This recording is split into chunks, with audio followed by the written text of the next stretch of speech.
Hi everyone, Mr. Cohen here. I'm going to talk today about non-harmonic tones. It's not specific to any particular assignment. This is just as it comes out of the book. I will tell you this, I created a worksheet, if you will, in Noteflight called non-harmonic tones. So I set it up in the connect button here. Let's go. So that all site members can view this score. You shouldn't be able to make changes to it. But that means you can listen, and we'll be doing that as we go. So it is there as your resource. Okay, I'm in the Benward book, Non-Harmonic Tones. Obviously by now you know what harmonic tones are. So the non-harmonic tones are pitches that sound along with a chord but are not chord pitches. I think I put in one of my news items, how good is a melody if all it is chord tones? I can't think of a single melody that is only chord tones, although the Star-Spangled Banner starts with an awful lot of them. But it changes, right? So non-harmonic tones are extremely common and very important. Most non-harmonic tones are dissonant and create the intervals of second, fourth, or seventh. So diminished or augmented intervals are also considered dissonant. Yes, they are if you've been studying them. The dissonance created by non-harmonic tones is calculated against the lowest sounding tone of a chord. Check your quizzes if you wrote something besides that, okay? You check the dissonance against the lowest sounding tone of a chord, or lowest written one, is what we'll be looking at, I think, no matter how many other voices are present. An exception occurs when the non-harmonic tone is positioned in the lowest sounding voice itself, usually the bass. We're not going to see it that often, but remember it. Non-harmonic tones generally recur in this pattern. The preceding tone, which is a chord tone, the non-harmonic tone, which is not a chord tone, and the following tone, which is a chord tone. Preceding, non-harmonic, following tone. Later on in the chapter, they're going to talk about if there are more than 3 pitches as non-harmonic tones. And it happens, so we'll get there.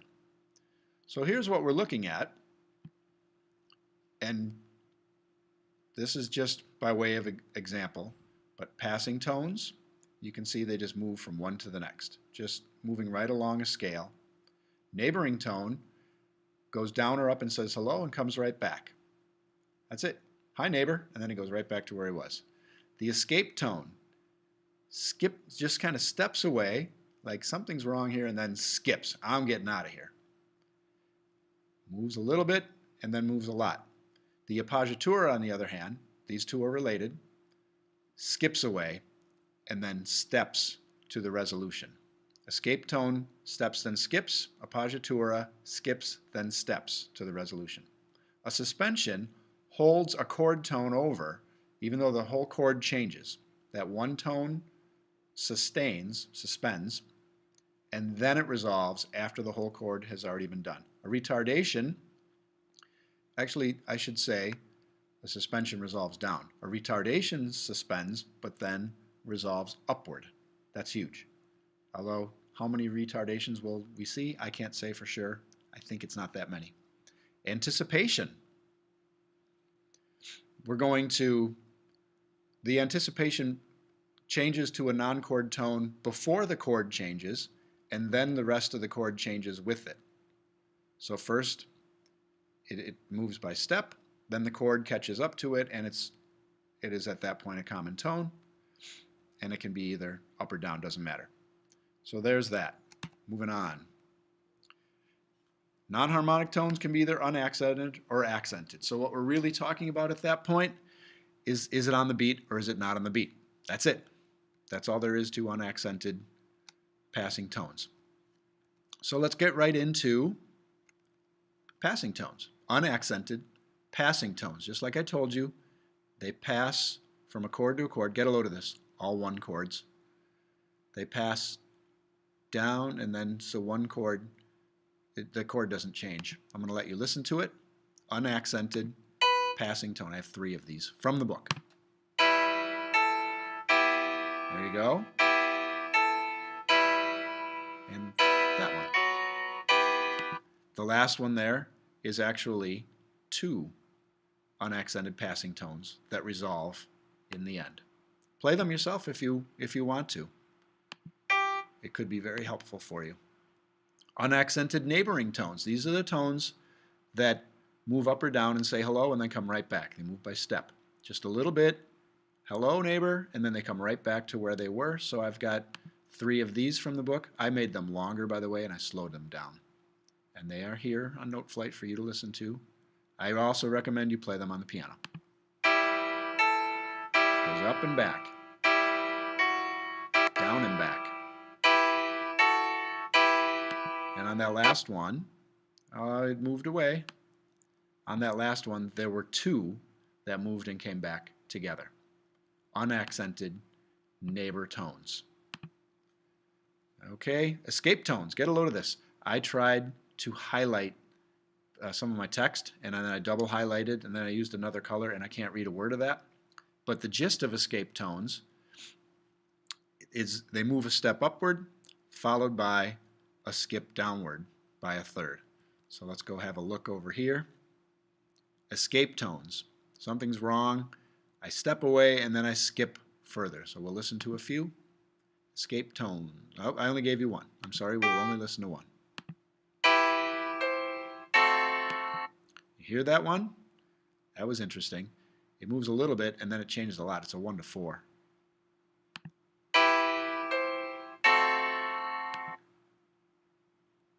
Something about that, but oh well. So it moves a little bit and then it jumps or it skips. Again, I encourage you to read this, and you probably should have already read it, but read it again and practice playing. Look at those. You can actually play this. Anticipation. So on this one, and we're still talking about unaccented, on an anticipation, the non-chord tone is going to anticipate the next chord. So it's actually part of the next chord. You're playing a note, that note moves in, and then there's a chord. The chord catches up with it.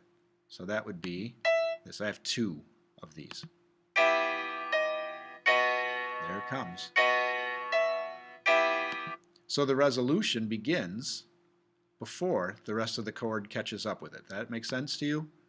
I hope so. Anticipation. Okay, the book will now take us into, well, there's more examples. Look, Handel used them. Accented non-harmonic tones. So it's on the beat. The accented passing tone.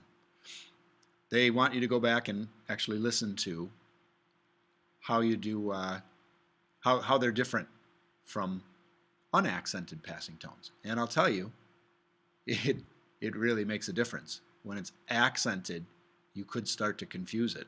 So you have to pay real close attention to what the effect is. A note, the non-harmonic tone, and then it catches up. It's passing from one right to the next. That's the key with this. There's no skipping anywhere. Let's listen. I have 3 of these for you.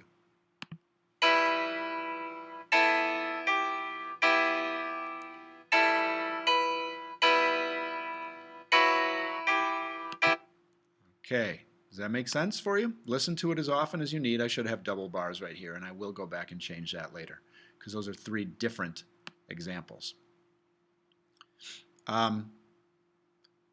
Yeah, I think that's all we need to say about those. They're still passing tones, but the tone actually changes on the beat.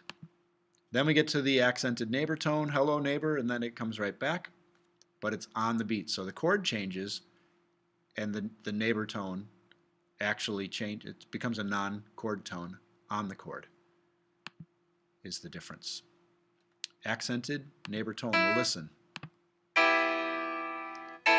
Next one.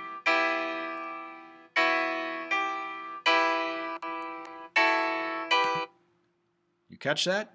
Because you can listen as often as you want. I recommend you play it on the piano as well.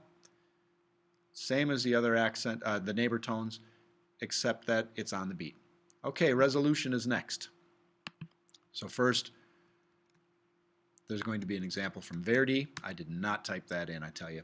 Suspension occurs only as an accented non-harmonic tone.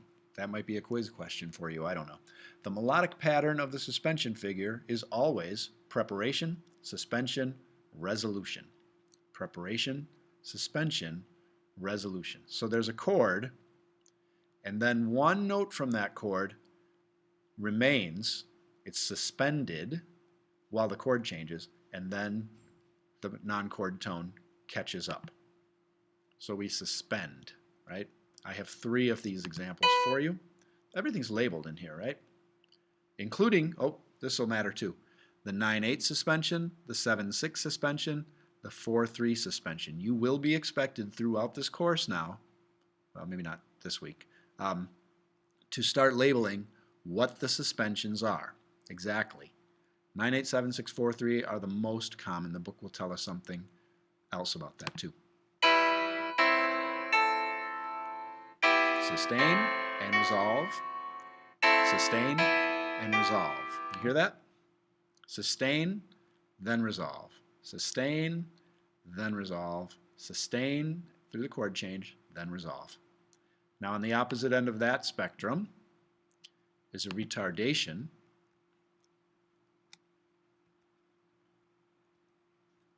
Oh, you know what? Let me tell you one more thing about this. Suspensions are designated by the interval forming the suspended tone in the resolution with the lowest voice. The interval from the lowest voice to the highest voice. So right here, this gives you the breakdown. 9 to 8, right? That's just an octave, 8 away. 7 to 6, right? An A to a G is a 7th. You agree with that? And a 4/3 suspension. From an E to an A is a 4th, E to a G is a 3rd. It's a 4/3 suspension. They're going to ask you, you'll know when, but they're going to ask you to do that. There's also a 2/3 suspension, and I did not put those in the Noteflight, but they are right here for your perusal. Please know it. There we go. And then there's examples of Bach. And you're going to find suspensions everywhere you go. I like to find them in the Eagles music. Eagles are great. They use so many classical music themes. And then you can also have suspension after suspension after suspension. Okay, retardation. It's a non-harmonic tone similar to a suspension. It still suspends, but the resolution is upward and not downward. That's it. Retardation suspends, then resolves up. So we'll listen. Retardation, I have 1 for you.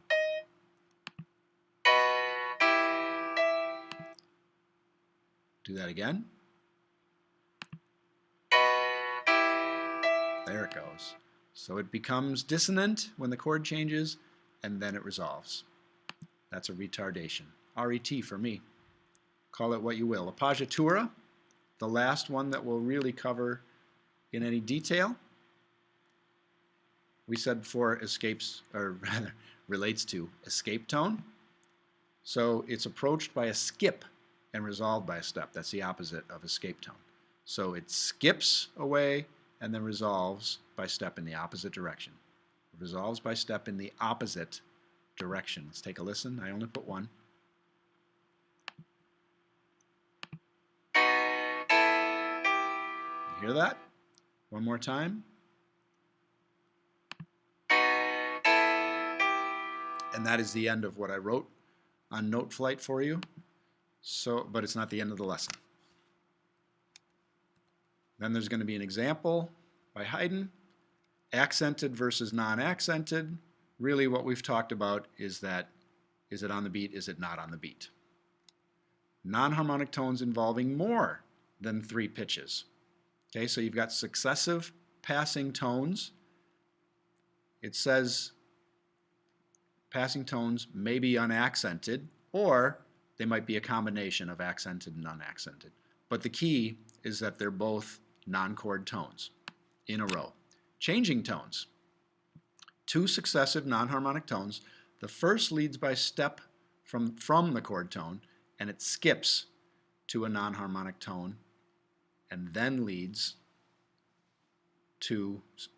by step to a chord tone, often the same chord tone. Isn't that interesting? So we go step away, skip, and step back. Right here, step down, skip